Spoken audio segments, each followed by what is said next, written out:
Welcome to the NABS Now podcast, brought to you by the National Association of Blind Students, a proud division of the National Federation of the Blind.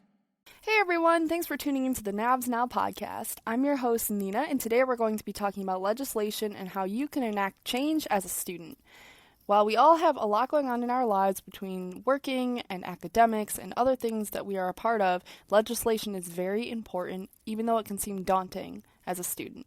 So today we're going to be hearing from two very special guests, Kenya Flores and Justin Salisbury, and I'm going to let them introduce themselves and tell you their thoughts on legislation and the experiences that they have had. Aloha, this is Justin Mark Hideaki Salisbury, the Legislative Advocacy Committee Chair for the National Association of Blind Students.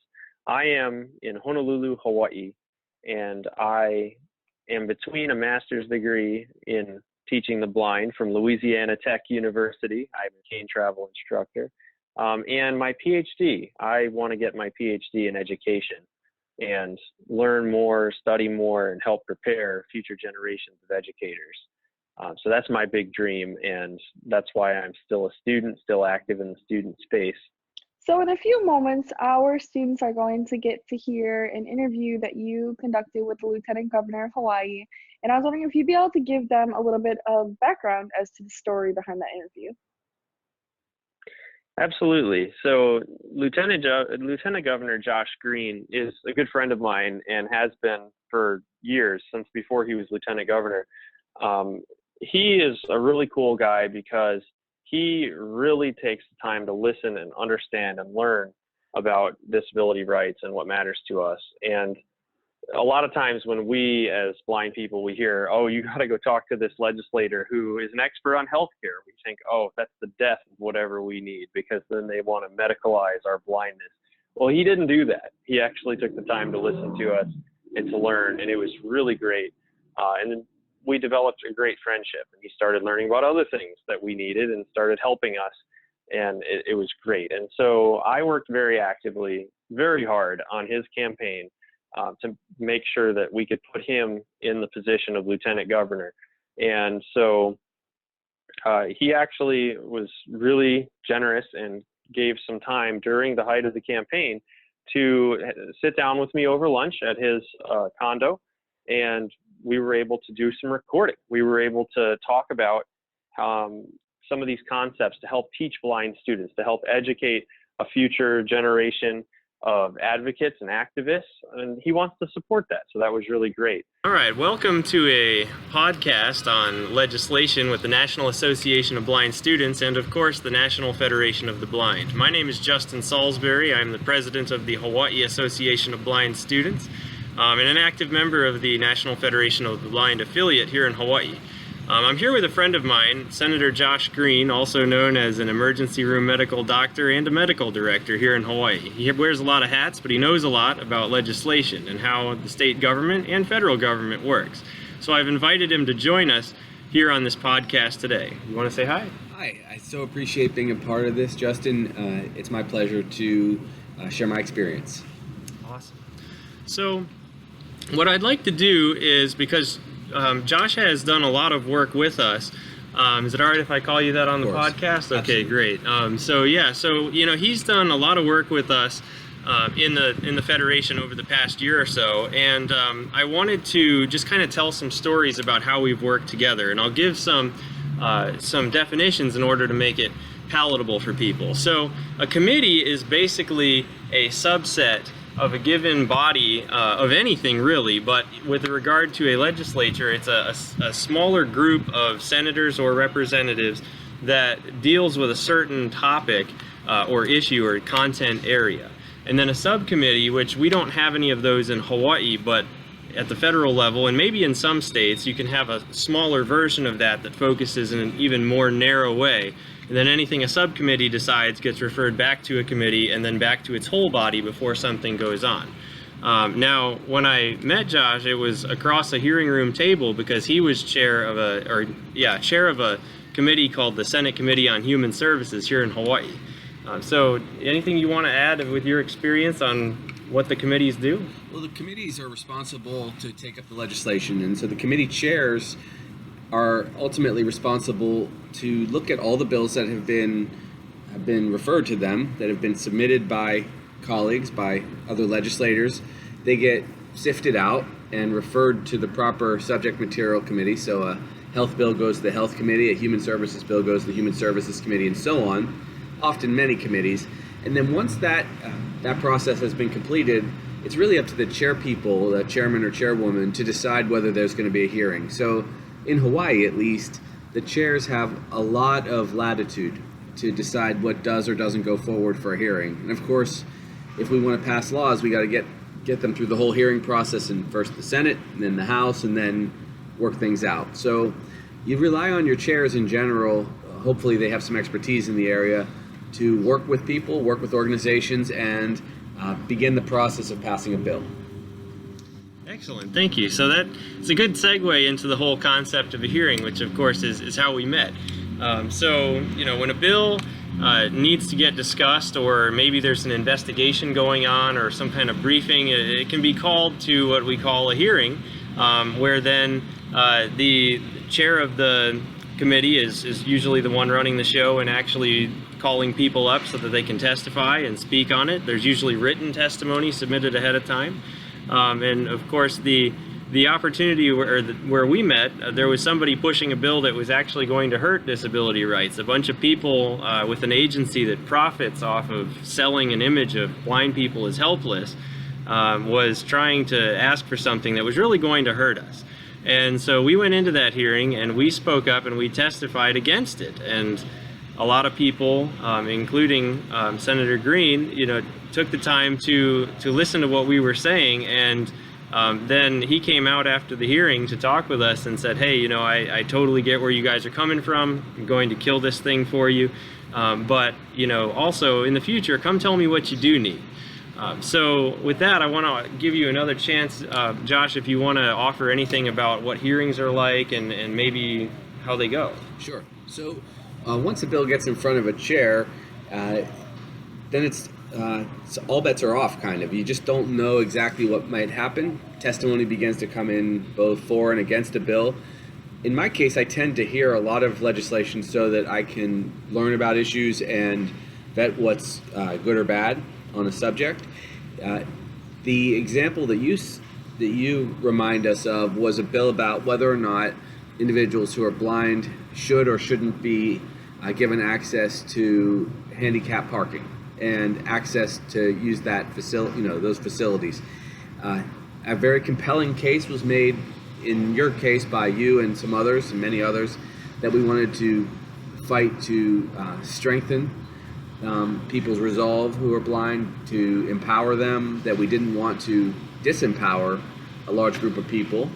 And I took it to heart, and after hearing a lot of testimony on both sides, thought that the bill shouldn't go forward. And that's ideally the way a hearing should go. A lot of times, of course, hearings have a different kind of life. A lot of times people have a preordained decision. They already have predetermined what they'd like to do in the committee, and that's unfortunate. But I like to approach it a different way, which is to really try to listen to people and see what's right. Thank you. And yeah, one thing that was really cool in that hearing is we actually heard other agencies within the state citing a resolution that was passed by the National Federation of the Blind years before, saying that blind people didn't need to get handicap parking. And that was really quite interesting to see the work of the Federation even being cited by other entities across our state that were on our side. After we built that initial relationship, then I remember Shannon Cantan and I were at a cookout at the Bishop Museum, and we had all kinds of people there, and I saw Josh, and we were talking, and I said, hey, there is this one thing that would really help us, here in Hawaii, if someone thinks that a blind person shouldn't be raising kids, then they can just take them away. And we would like to pass a bill that would make it so that, blind people do have the right to raise our own kids. And he said, oh my God, of course, I'll help with that. I'll introduce it. And as the chair on the Senate Committee on Human Services, he was able to take our model bill and work it up the way that it would fit Hawaii. And then we had a bill. And then it was a matter of taking it to hearings.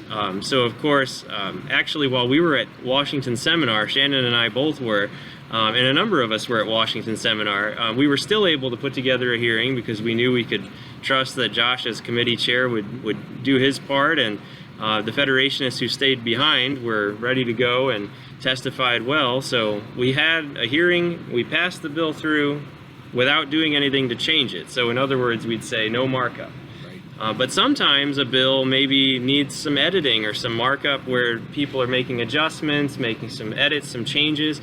And so, that's a role that's often played frequently by a committee chair. So I'm wondering, Josh, if you could tell us a little bit about how markup goes for you. Sometimes good, maybe sometimes bad, how maybe it gets interpreted by people. Sure. So if a bill does have enough merit to go forward in the process, but needs some fundamental change, even some just basic grammatical changes, we do that.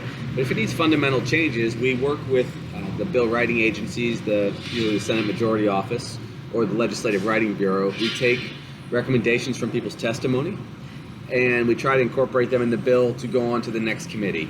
Then we vote on it, usually in committee with amendments, and the amendments get finalized, and then it goes to the subsequent committees, and then it's got to go through the same process again. Once it has done that, once we've gotten things tuned up a bit, of course it's not done then, it goes to the other body, and the House has to go through the exact same process.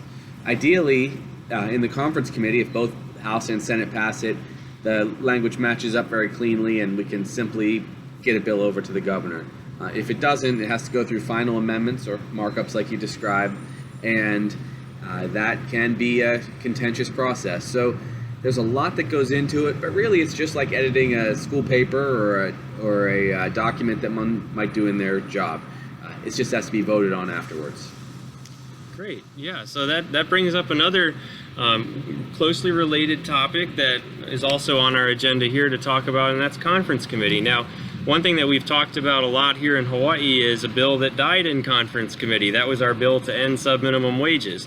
Now, because of different committee memberships and chairmanships, Josh had actually done a lot of work to broker us a bill to end subminimum wages, but then a chair of another committee said, I want this to be my bill so that I can put it through, and so it ended up being somebody else who took the bill and introduced it.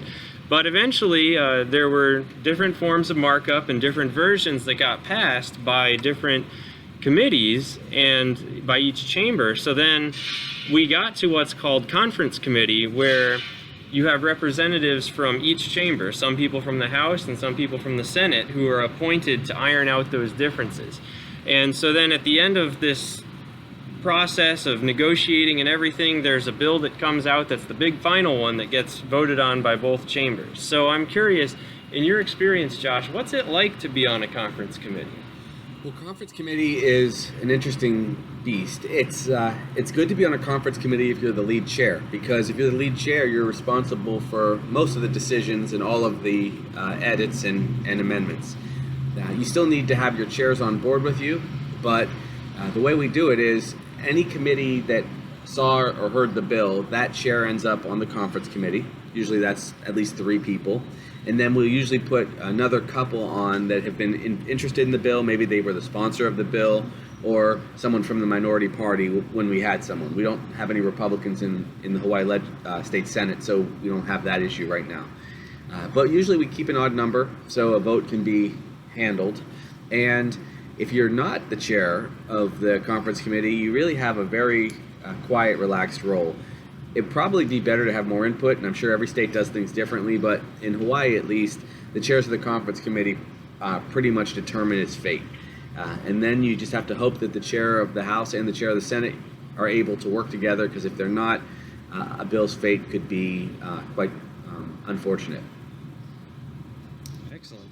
Well, great. So, I mean, we've talked about a lot of these things at the state level. I know in pretty much every way it's a mirror image of what happens at the federal level. Are there any major differences that you notice between the state and federal levels on the topics we've discussed?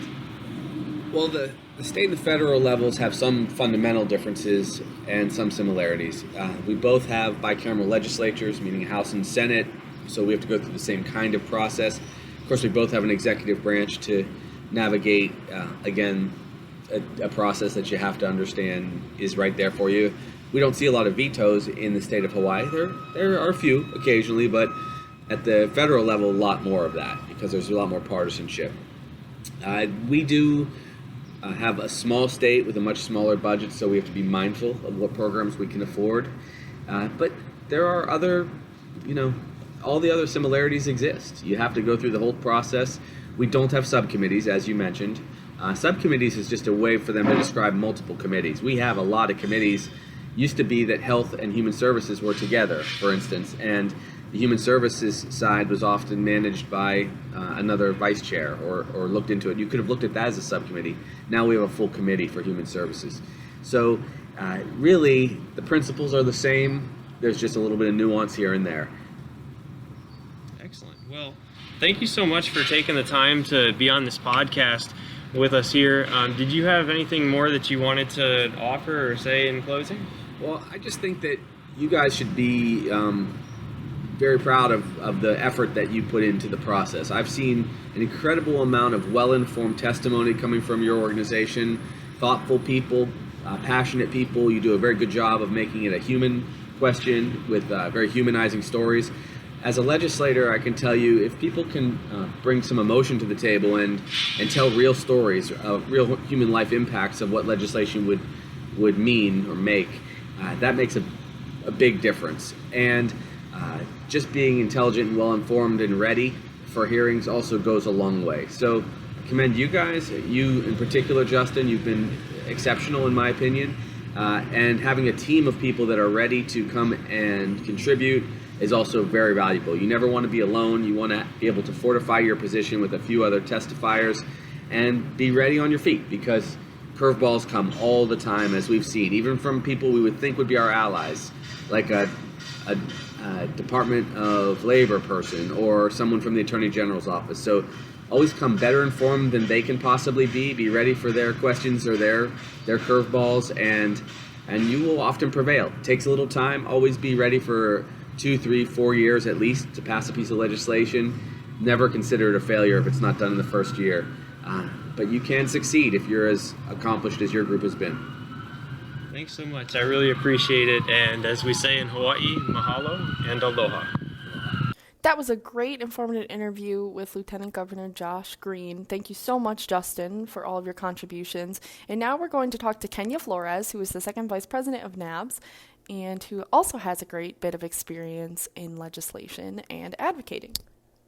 Hey y'all, my name is Kenya Flores, and I'm the second vice president of the National Association of Blind Students, and I'm a senior at Furman University in Greenville, South Carolina. I'm majoring in politics and international affairs, and eventually want to go to law school.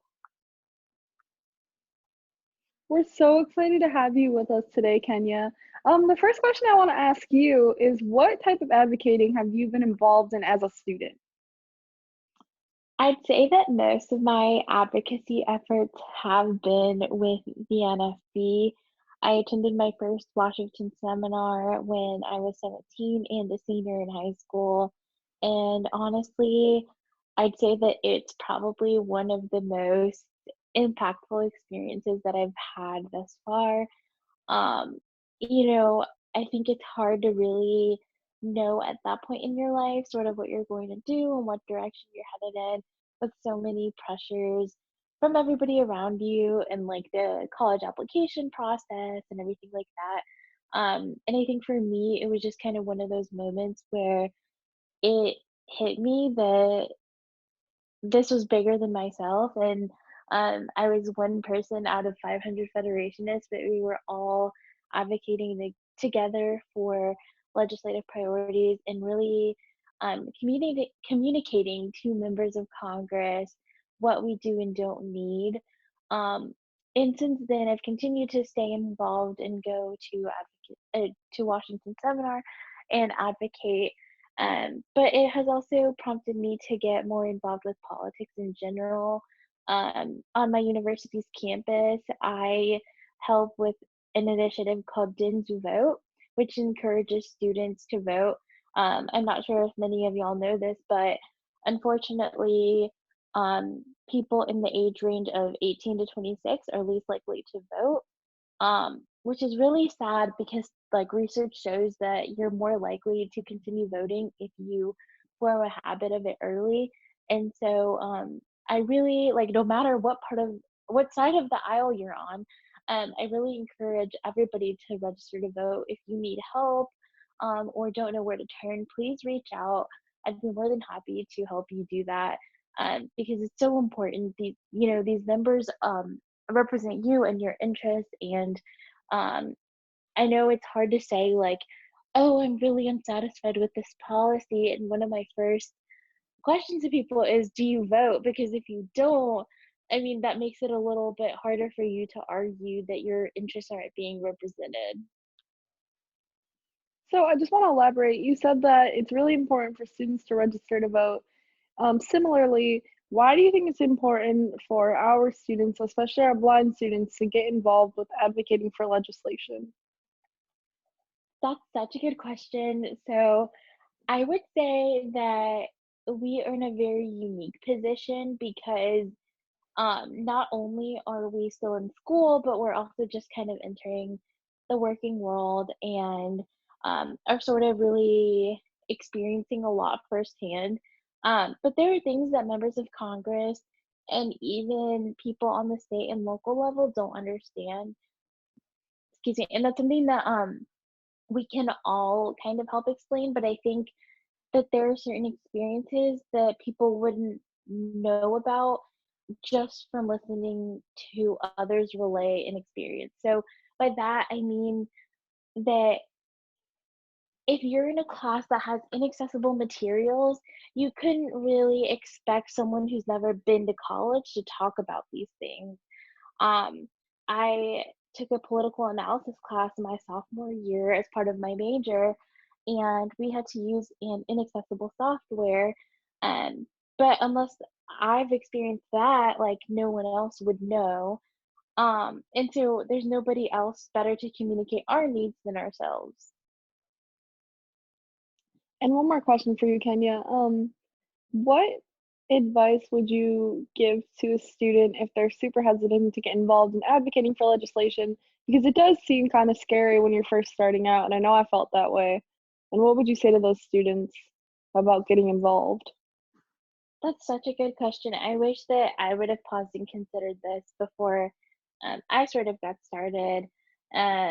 I would honestly say to take it one step at a time. I know legislation can be very overwhelming considering the amount of jargon and really complicated, pieces to legislation.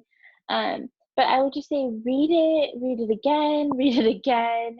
Reach out to people who you know are more knowledgeable than you, because as someone who really enjoys politics and public policy, as my major and as someone who has interned both in the district and on Capitol Hill, I still have questions, and I don't think that it's a thing where you ever stop learning. I think it's more of reach out to those people around you, and even if it's like, hey, I don't understand how a bill becomes a law, like, reach out to somebody. Our legislative advocacy committee would be more than happy to go over those points with you, or our affiliates or chapters. Anybody would be happy to help you. Thank you so much, Kenya. We really appreciate your input. Thank you so much, Kenya, Justin, and Lieutenant Governor Green. I really appreciate all of your hard work and contributions to this episode. I think that everyone has a lot to learn from you guys about advocating and enacting policy change. As for students, I hope that this inspires you to get more involved advocating and with legislation, and to maybe even join our legislative committee.